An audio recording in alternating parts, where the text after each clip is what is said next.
Usa-nos, Pai. Em nome de Jesus. Amém, Jesus. Amém,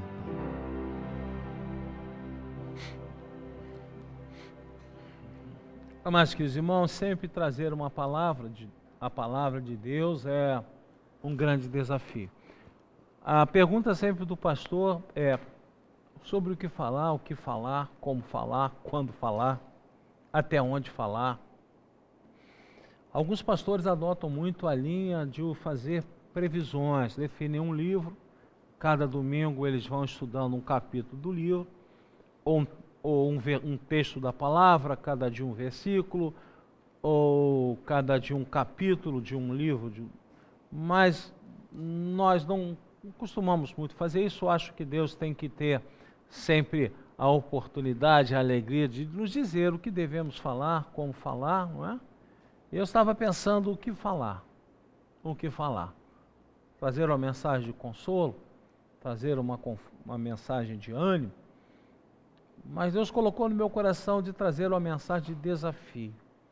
Porque hoje o grande questionamento nosso é: por que é que estamos passando por essa pandemia? Por que estamos passando por isso? Quais são os motivos? Quais são os propósitos? O que é que Deus está nos ensinando? O que é que Deus está nos mostrando?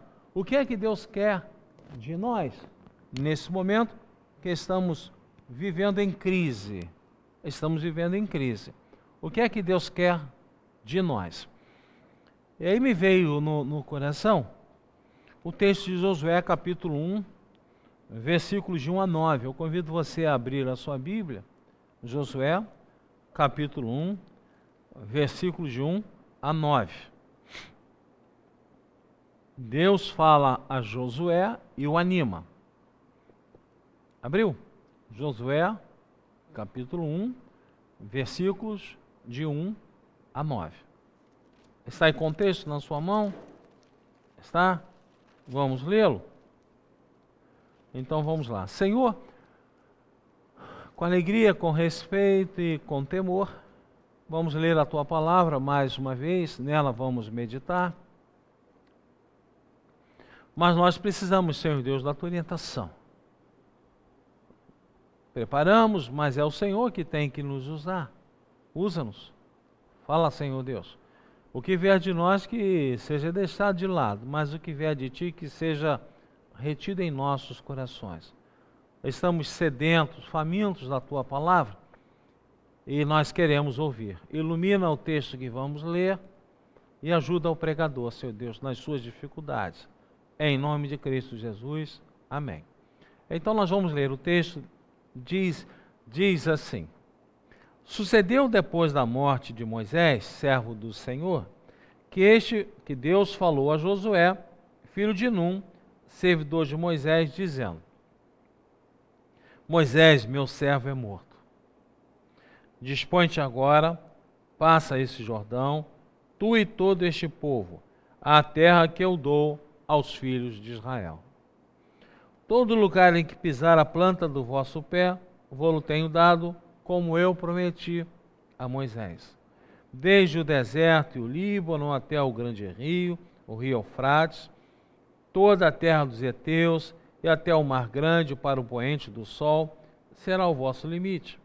Ninguém te poderá resistir todos os dias da tua vida. Como fui com Moisés, assim serei contigo. Não te deixarei, nem te desampararei. Sê forte e corajoso, porque tu farás este povo herdar a terra que sob juramento prometi dar a seus pais. Tão somente, sê forte e muito corajoso, para teres o cuidado de fazer segundo toda a lei que meu servo Moisés te ordenou. Dela, não te desvies, nem para a direita, nem para a esquerda, para que sejas bem-sucedido por onde quer que andares. Não cesses de falar deste livro da lei antes. Medita nele dia e noite, para que tenhas cuidado de fazer segundo tudo quanto nele está escrito. Então farás prosperar o teu caminho e serás bem-sucedido. Não te mandei eu? Sê forte e corajoso. Não temas, nem te espantes, porque o Senhor teu Deus é contigo por onde quer que andares. Bom, amados queridos irmãos, esse texto fala muito de medo. Os irmãos observaram? Na leitura que nós fizemos, em 3 versículos, Deus diz que eles não deveriam ter medo, deveriam ser fortes. Observem, o versículo 6, ser forte e corajoso, porque tu farás este povo herdar a terra. Depois, no versículo 7, tão somente, ser forte e muito corajoso, para teres o cuidado de fazer segundo toda a lei que meu servo Moisés te ordenou. E, finalmente, no versículo 9, não te mandei eu, ser forte e corajoso, não temas, nem te espantes, porque o Senhor teu Deus é contigo por onde quer que andares. Porque o medo é uma característica do ser humano. O medo é uma característica. Nós não podemos dizer que o medo é totalmente prejudicial. O prejudicial é o excesso de medo, ou talvez o não ter medo de nada. Isso é muito ruim. Porque o medo é fruto da sabedoria. Quando pensamos, tememos algumas coisas, temos cuidado, temos prudência, nos alertamos. Mas quando não temos medo nenhum, somos como kamikazes, loucos, malucos, nos lançando de qualquer forma, em qualquer coisa. Não é assim que Deus nos ensina. Deus nos ensina a termos prudência. Prudência no nosso viver, prudência no nosso agir. Mas também o medo em excesso, o temor, o desespero, é falta de confiança em Deus. Então, um medo controlado é essencial para que o cristão, o servo de Deus, tenha cuidado e fruto da sabedoria nas suas ações. E nós estamos vendo aqui um momento difícil, muito difícil. Um momento em que o povo está com muito medo, não é pouco não. O povo está com muito medo. Por que o povo está com muito medo, pastor? Porque durante 40 anos este povo atravessou o deserto. Durante 40 anos. Comandados por Moisés. Comandados por Moisés. Quando nós voltamos aqui um pouquinho, no texto de Deuteronômio, no capítulo 34, vai falar assim: então subiu Moisés às campinas de Moabe, ao monte Nebo, ao cimo de Pisga, que está defronte de Jericó, e o Senhor lhe mostrou toda a terra de Gileade até Dan. Ou seja, Deus mostrou toda a terra que fora prometida, mas Deus não permitiu que Moisés entrasse junto com o seu povo. Então vocês imaginem, durante 40 anos, esse povo foi administrado, zelado, cuidado por Moisés. Moisés conversava com Deus, Moisés trazia as instruções de Deus para o povo. Moisés viveu 40 anos na corte do Egito, ele sabia como governar. Depois Moisés vive mais 40 anos no deserto, cuidando de ovelhas, sabia como sobreviver no deserto. Deus levou 80 anos preparando Moisés para que ele tirasse o povo do Egito. Então aquela figura que representava a presença de Deus no meio do povo, aquela figura de 120 anos que dava ao povo tranquilidade, que animava o povo, Deus não permite que ele entre na terra prometida. O povo perdeu o seu líder. O povo perdeu o seu líder. Era um momento de crise, muita crise, porque o povo sabia que ao entrar ou adentrar naquela terra, muitas batalhas seriam travadas. Cidades fortificadas, povos diferentes, tecnologias de guerra mais avançadas do que eles, que estavam saindo de um deserto. Era um momento difícil. Era um momento difícil. E como é que nós atravessamos momentos difíceis? Vamos começar a pensar aqui no que estava acontecendo, depois vamos aplicar para a nossa realidade, para o nosso hoje, não é? O povo tinha que atravessar o Rio Jordão, tinha que atravessar. O povo tinha que entrar na terra prometida. O povo não poderia ficar ali parado, ainda à mercê da força da natureza, nas proximidades do deserto. O povo também não poderia retornar para o Egito, de onde ficaram escravos 400 anos. O povo tinha que seguir em frente. O povo teria muitas batalhas, muitos morreriam, muitas famílias seriam destroçadas. E o grande líder, aquele que traz as tábuas da lei, que conversou com Deus, quando o seu rosto irradiava a luz de Deus, está morto. Então Deus vai chamar Josué, um homem mais jovem, um guerreiro, para que ele tenha toda a força para essa grande batalha. E para que Josué se sinta fortalecido, animado, para que Josué entenda que ele é o plano de Deus para aquele momento de crise, Deus conversa com ele. E nesses 9 versículos do início do livro de Josué, nós vemos Deus falando 3 vezes: não temo, não temo, não temas. Ser forte, ser corajoso, não temas, não temas. Então, o que é que Deus ensina a Josué nesse momento? Primeiro, tire os olhos da crise. Não tenha medo. Deus continua no controle. Deus continua no controle. O grande líder, o libertador, está morto. O legislador que falava em nome de Deus está morto. A crise tomou conta do povo. E agora? O que fazer? Como sobreviver numa situação difícil como essa? O povo tinha que cruzar o Rio Jordão e conquistar a terra prometida. E Deus diz que estaria à frente daquela batalha, certo? Os homens, nós passamos, mas Deus continua. Havia a promessa de Deus da terra que emana leite e mel. Havia a promessa de Deus de que o povo entraria. E agora Deus está dizendo assim para Josué, que ele estaria lutando e a vitória seria alcançada, porque Deus estaria lutando. Então, naquele momento de crise, Deus diz assim: estou no controle. Repita comigo: estou no controle, ou Deus está no controle. Vamos lá. Deus está no controle. Bom, aí o segundo ponto. Deus diz para aquele povo, Deus diz para Josué: enfrente os desafios. Enfrente os desafios. Não há como parar. Enfrente os desafios. Aquele povo não foi tirado do Egito para morrer no deserto. Não. Morreram no deserto aqueles que foram descrentes, aqueles que não confiaram, aqueles que duvidaram das promessas de Deus. Esses morreram lá. O Jordão precisava ser atravessado. A terra prometida teria que ser alcançada. Aquilo que parecia impossível para o homem seria feito facilmente pelas mãos de Deus. Cidades fortificadas estariam logo à frente, como a grande cidade de Jericó.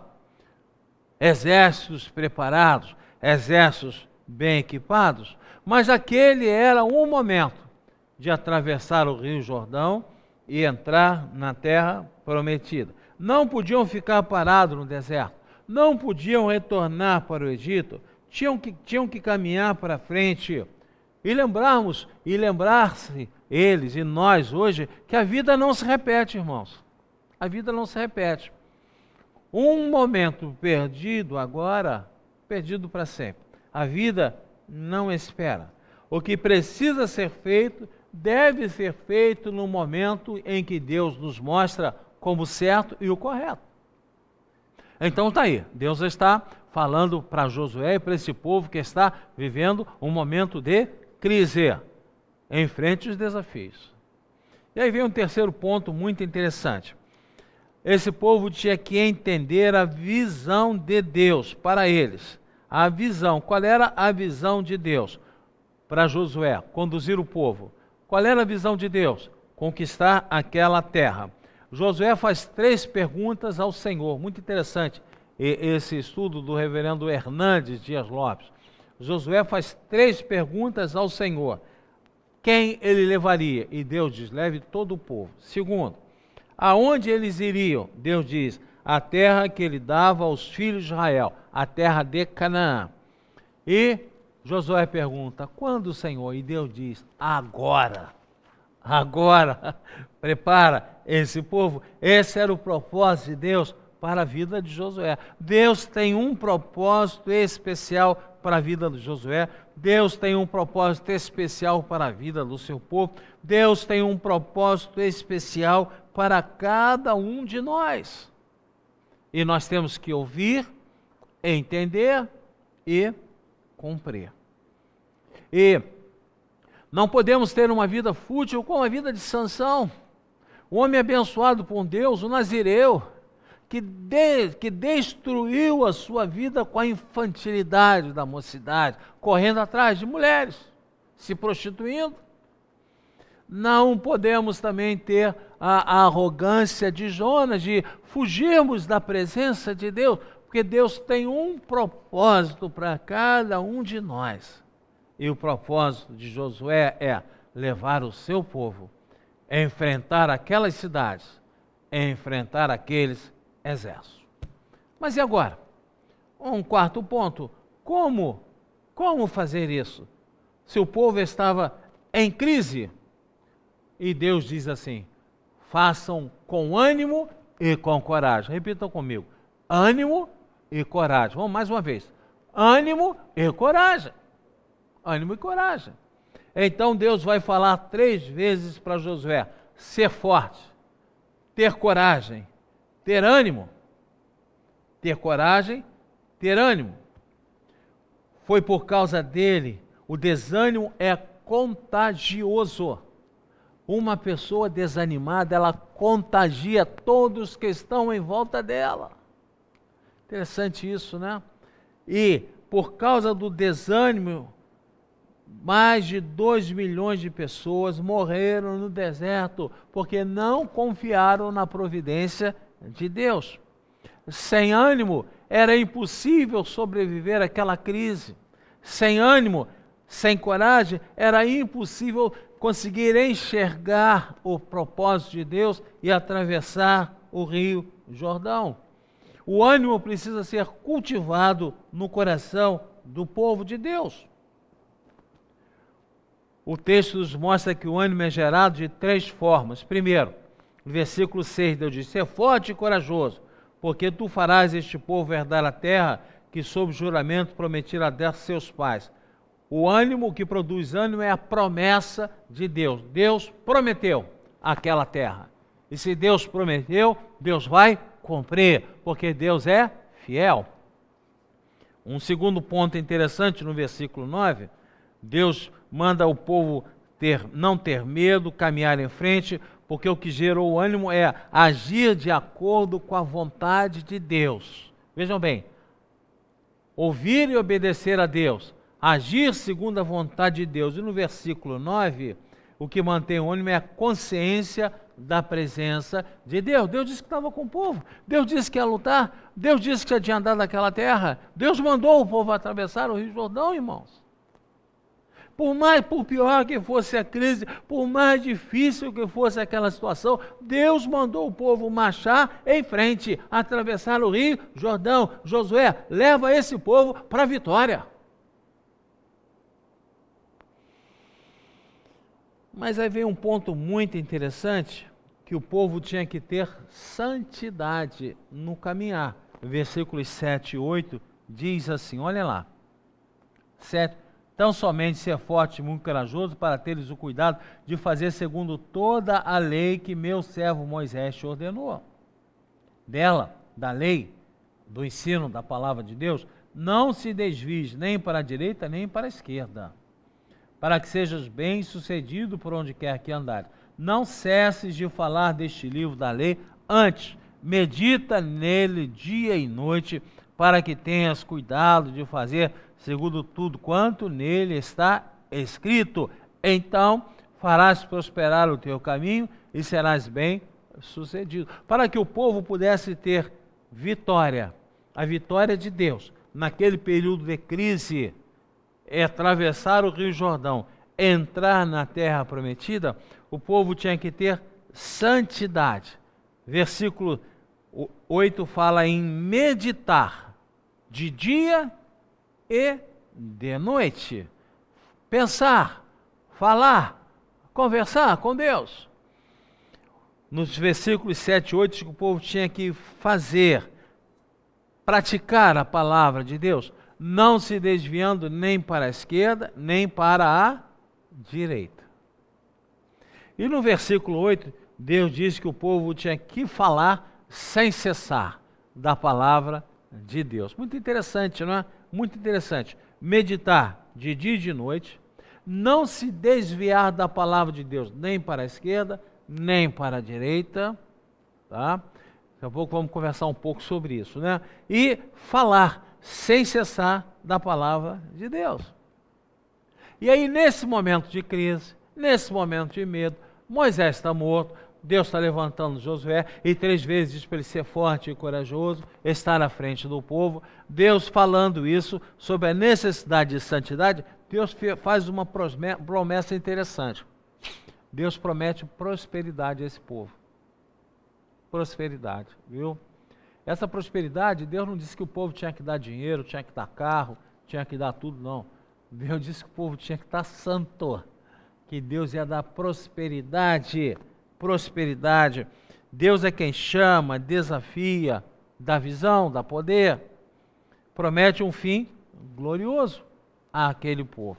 Então, essa seria a forma em que aquele povo entraria na terra prometida. Irmãos, entenderam? Simples, fácil, animadora.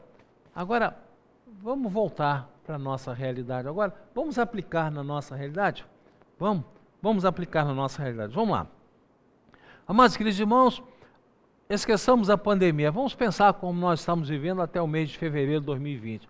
Calmo, tranquilo, não é? Não, nada disso. Num país destroçado, num país arrebentado, onde não tem segurança, onde não tem educação, onde não tem saúde, onde não há mais respeito, os pilares da sociedade completamente destruídos, não existe mais honestidade, não existe mais amor, não existe mais educação, as crianças não têm mais educação, os jovens, na sua maioria, vocês têm, né? Mas na maioria, os que estão aqui me olharam meio assustados, não tem mais educação.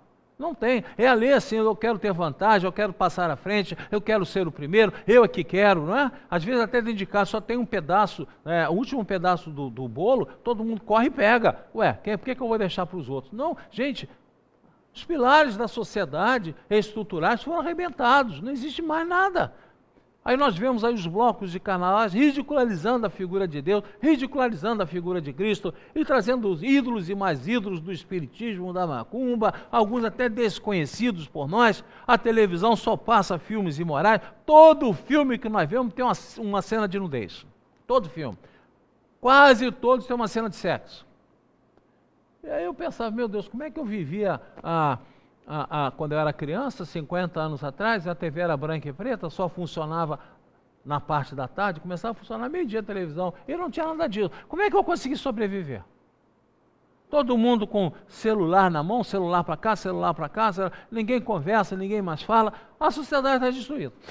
Nós estamos vivendo um período de crise, irmãos. Crise horrorosa, uma crise institucional, uma crise familiar, famílias destruídas, uma crise da sociedade. E aí, o que acontece? A igreja deveria guiar esse mundo. A igreja deveria guiar esse mundo. A igreja deveria fazer diferença. Porque o Senhor nos ensina a tirarmos os olhos da crise e vermos que Ele está no controle. Lembra quando Jesus estava atravessando o mar da Galileia com os seus discípulos? E vem um temporal. Os discípulos ficam apavorados com aquela crise, olhando para a tempestade, dizendo assim, vamos morrer, vamos morrer, vamos morrer. Eles eram pescadores, acostumados ali ao mar da Galileia, sabiam nadar, mas estavam apavorados na crise. E eles olham, Jesus está fazendo o quê? Dormindo.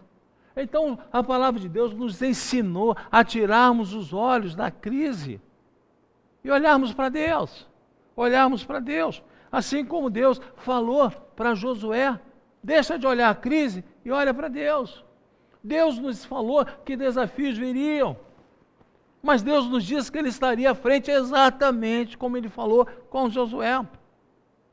Deus disse que a igreja do Senhor prevalecerá sobre as obras do inimigo, passaríamos dificuldade, enfrentaríamos problemas, mas Deus disse que estaria à nossa frente, porque nós não fomos criados para vivermos num deserto estéril.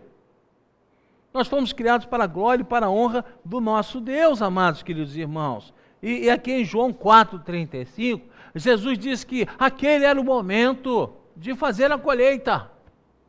Aquele era o momento de fazer a colheita. Nós estamos vivendo em crise. Nós sabíamos que teríamos que fazer a diferença. Deus nos ensinou a não olharmos para a crise, olharmos para Ele. Deus nos disse que estaria à frente, que Ele batalharia conosco. Deus nos preparou. E aí o que acontece com a igreja do Senhor? A igreja não está preparada. A igreja não está preparada. Quando a igreja deveria fazer diferença, quando a igreja deveria ser um bastião de moralidade para essa sociedade, nós estamos vendo pastores lutando por poder, pastores montando impérios, pastores se enriquecendo, ovelhas morrendo, não há amor pela ovelha. Como enfrentar essa crise? Como enfrentar essa crise? A não ser vindo uma pandemia e lavando isso tudo. A não vir vindo uma pandemia e reavivando a igreja. Alguma coisa tinha que acontecer. Porque a descida para o poço era cada vez mais rápida. Alguma coisa tinha que vir. Quando nós olhamos para a igreja diante da pandemia, o que nós vimos? O que nós vimos, né? Primeiro, sinais de infidelidade. Infidelidade às Escrituras. Infidelidade. Quando nós pegamos lá 1 Pedro capítulo 1, 20 e 21, 1 Pedro 1, 20 e 21, 1 Pedro 1, 20 e 21, diz assim: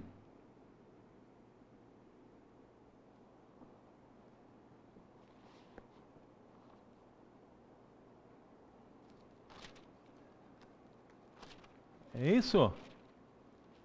Só um minutinho, deixa eu pegar aqui perdão. Acertem aí, por favor. É 2 Timóteo 3, 16 e 17. 2 Timóteo 3, 16 e 17. Perdão. Quando nós olhamos a palavra de Deus, olha o que a palavra de Deus nos fala da Bíblia. 2 Timóteo 3, 16 e 17. Vamos lá. Isso mesmo. 2 Timóteo 3, 16 e 17. Diz assim. Encontramos? Encontramos. Vamos lá. Toda a Escritura é inspirada por Deus e útil para o ensino, para a repreensão, para a correção, para a educação da justiça, a fim de que o homem de Deus seja perfeito e perfeitamente habilitado para toda boa obra. Amados, queridos irmãos, a Escritura, a palavra de Deus, é inspirada por Deus. É a palavra de Deus. Ela é inerrante. Ela não contém, a Bíblia não contém a palavra de Deus, não. A Bíblia é a palavra de Deus. E aí o que nós fazíamos? Quando nós olhávamos as igrejas contemporâneas, nós vemos um liberalismo teológico. O liberalismo, fruto do chamado iluminismo, que muitos veem com bons olhos, que destruiu a fé à Bíblia. Destruiu, levou o povo a buscar racionalidade, onde não há racionalidade, onde há fé. A fé tem que agir, o povo está buscando racionalidade. E como não consegue entender, joga fora. Palavras, frases, folhas da Bíblia foram rasgadas, jogadas fora. E hoje, muitas vezes, em algumas igrejas, aqui não, graças a Deus, Deus nos perdoe e nos puna se estivermos deixando isso. As pessoas vêm para cá, vão para as igrejas louvar a Deus, louvam, choram, levantam as mãos, depois saem e tem 6 dias de prostituição espiritual direto. Acham que isso é suficiente, domingo é a casa do Senhor, chorar e levantar as mãos. Dizem assim, batem no peito, o importante é ser feliz. Aonde que diz que na Bíblia que o importante é sermos felizes? Me mostra. Na Bíblia diz que toda glória e toda honra somente para Deus. Quer comamos e bebamos, façamos para a glória de Deus. É essencial na vida para sobreviver. Comer e beber é para a glória de Deus. Imagina o resto. Essas pessoas enchem o ventre de alimento do mundo e vão para o inferno, achando que são crentes. E aí, do outro lado, do outro extremo, nós temos algo muito interessante, né? Nós temos algo muito interessante. Nós temos, ao invés do liberalismo, nós temos um sincretismo, um misticismo. Coisas horrendas foram trazidas para dentro do culto. É só tirar demônio, tirar demônio, tirar demônio, tirar demônio, profecia, sonho. Saímos do extremo de esquerda e fomos para o extremo de direita. Estão fazendo uma Bíblia maior do que essa que nós temos. Essa é a igreja contemporânea. Liberal em excesso ou mística em excesso. Quando Deus falou, nós lemos um texto, não se afaste nem para a esquerda nem para a direita. Deus já estava falando isso para Josué. Não se afaste nem para a esquerda nem para a direita. Não seja liberal, nem seja místico e sincretista, como essas igrejas são. É simples, irmãos. É só lermos e fazermos. Agora, quer ler e interpretar errado, sem ter teologia, sem conhecer, inventar, ser diferente. Pastor querendo ser diferente. Pastor dizendo que todo mundo vai ser salvo. Todo mundo quem? Que Deus quer salvar todo mundo. Quando? Com base naquele versículo? Está errado, pastor. Todo respeito, está errado. Leia os outros. Leia os outros. Amados, queridos irmãos, aí você vai para as outras igrejas, você vê o seguinte, desvios morais terríveis. Desvios morais terríveis. Os fundamentos doutrinários são arrancados. Pessoas lutando por interesses pessoais, são verdadeiros lobos disfarçados em pele de ovelha, explorando, enriquecendo. Pastores que mandam em políticos, que acham que para terem poder espiritual tem que ter poder político. Aonde, irmãos? Aonde que isso está na Bíblia? Me mostra. Veja se Jesus tinha algum poder político. Veja se Jesus tinha algum deputado, ser vereador, deputado federal, senador, governador. Jesus tinha algum desses? Perderam completamente. Agora vai ver se esse homem não está rico. Vai ver se esse homem não está rico. E a palavra de Deus já fala em 2 Coríntios 2, 15 a 17. Vamos ver se eu vou acertar aqui essa referência. 2 Coríntios 2, 15 a 17.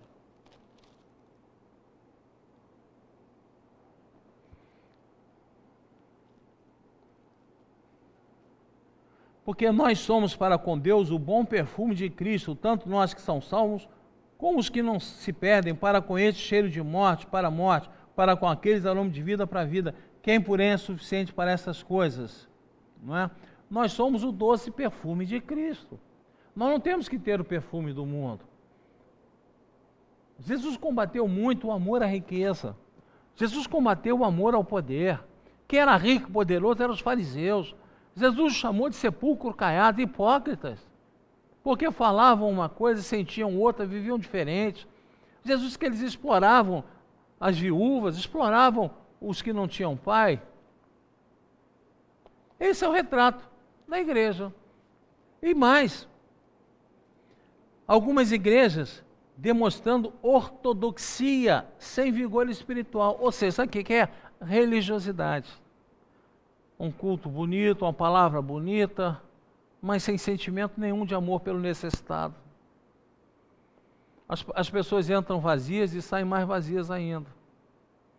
E, gente, a gente quando vem para a igreja, você tem que chorar, tem que gritar, tem que se alegrar. Lógico, com respeito, não vai incomodar todo mundo, mas você tem que sentir você tem que ser balançado, você tem que sair questionado, você tem que sair... Se você entra na igreja e sai pior do que você entrou, sai igual como você entrou, olha, tem um problema, ou na igreja ou em você. Algum problema deve ter. Algum problema deve ter. Porque nós saímos da igreja balançados, irmãos. A gente chora, a gente sorri, mas sai balançado. Sabe por quê? Não é por causa do pastor, não. O pastor até atrapalha. É porque Deus fala. Porque se Deus fez uma mula falar para Balaão, como é que ele não vai fazer um homem falar? E tem igrejas, queridos amados irmãos, que é como a igreja de Laodiceia, lá em Apocalipse 3, que Deus fala que não é fria nem quente. Apocalipse 3, 14 a 16. Não é fria nem quente. Ela tem religiosidade, ela tem beleza, ela tem postura, mas não tem amor. Então, quando mais nós precisávamos de igrejas fortes, porque o mundo estava em crise, e terrível crise, o que nós vemos? Igrejas piores do que o mundo.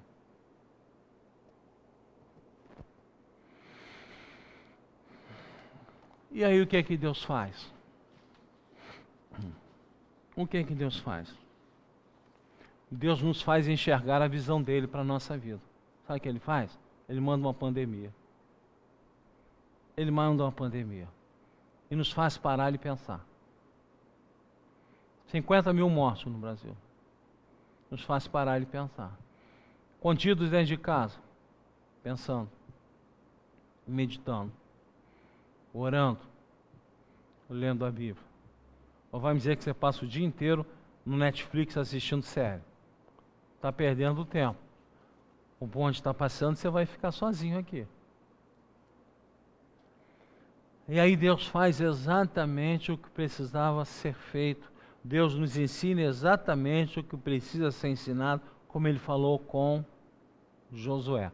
Como passar pelo momento de crise. Primeiro, entenda, como nós falamos aqui, qual é o projeto de Deus. Josué era atravessar o povo, conquistar a terra prometida. E o que Deus quer de nós? Irmos pelo mundo todo e pregarmos o Evangelho a toda criatura. Sermos sal, sermos luz, esse é o propósito de Deus para nós na terra. Tudo para a glória e honra de Deus. E aí Deus diz exatamente o que ele falou para Josué. Ânimo e coragem são essenciais para atravessarmos essa pandemia. Ânimo e coragem. Quantas vezes eu acordo de manhã desanimado? Minha vontade é começar mordendo o pé da cama, bater com a cabeça na parede. E aí Deus diz assim para mim, o que adianta? O que adianta? E aí Deus fala assim, olha para o alto, olha para cima, vê o azul do céu, e lembra da glória de Deus. Então o que Deus diz para nós nesse momento de pandemia? Deus está dizendo assim, a igreja de Deus se fortalece, se revitaliza, se reaviva. Olha o mundo que nos cerca. Olha a crise institucional que estamos vivendo. Roubando dinheiro de aparelhos de hospitais para se enriquecerem. Muitos estão morrendo. Roubando dinheiro de construção de hospitais, muitos morrendo. Luta por sucessão política e muitos estão morrendo. Interesses pessoais de homens eleitos por nós acima do interesse coletivo que é o povo e muitos estão morrendo. E a igreja? Caminhando para o liberalismo, caminhando para o sincretismo, indiferente à presença de Deus, pastores com interesses pessoais, e Deus assim, manda essa pandemia, manda essa, é a primeira, manda essa, para a igreja do Senhor pensar. E para atravessar como teve que atravessar o Rio Jordão, ânimo e coragem. Ânimo e coragem, é a promessa de Deus, que Deus estaria à frente deles. É a promessa de Deus que Deus está à nossa frente. A palavra de Deus diz que não cai um fio de cabelo da nossa cabeça sem o conhecimento de Deus. Olha como Deus cuida de você. Por isso Deus diz para você assim, olha, você que está aí, ânimo e coragem. Ânimo e coragem. Ânimo e coragem. Depois Deus diz assim para nós, olha, santidade é essencial. Ninguém vai ao Pai se não tiver santidade. Você pode estar sendo escolhido por Deus, mas está fugindo da presença de Deus, não está querendo se fortalecer em santidade, você está vivendo longe de Deus, está esperando o quê? Bênçãos não virão. Não virão. Meditar de dia e de noite, fazer aquilo que Deus nos ensina, lermos a palavra de Deus e cumprirmos a sua vontade, falarmos, testemunharmos. Amados, queridos irmãos, essa pandemia veio para revitalizar a igreja do Senhor, para reavivar a sua vida espiritual, a minha vida espiritual, as nossas vidas espirituais, porque vai passar a pandemia e nós vamos encontrar esse mundo destroçado. A igreja tem que fazer diferença. Tem que fazer, irmãos. Você tem que ser a diferença aonde você vive.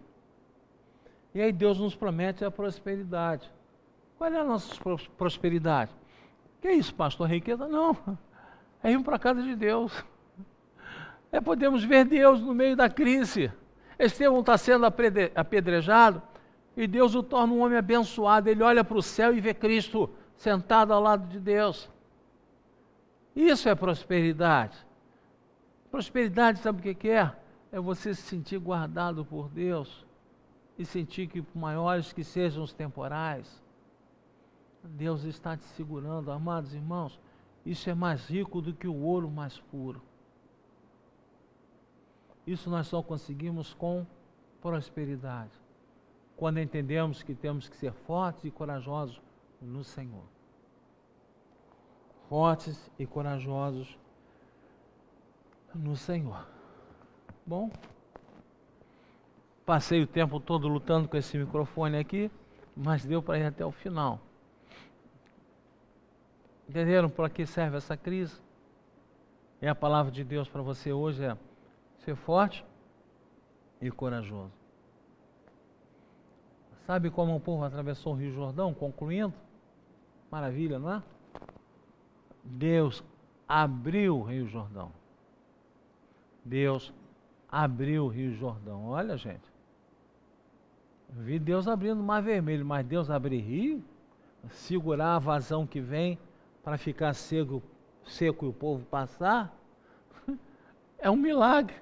É um milagre dos milagres que Deus fez. O povo passou, Deus derrubou as muralhas de Jericó e o povo venceu. Porque o povo buscou santidade. Porque o povo acreditou que Deus estava do lado deles. O povo teve coragem, o povo teve ânimo. Querido irmão e irmã, está passando por dificuldades? Creia, Deus está do seu lado. Está desanimado? Se alegre no Senhor, porque Deus quer você para trabalhar. Está sem coragem? Se encha de coragem.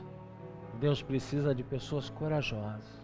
Não é fortes não, porque a força Ele dá. Ele precisa de pessoas corajosas. Quem era Josué, se não fosse o Senhor? Deus lhe deu coragem. Deus lhe deu ânimo.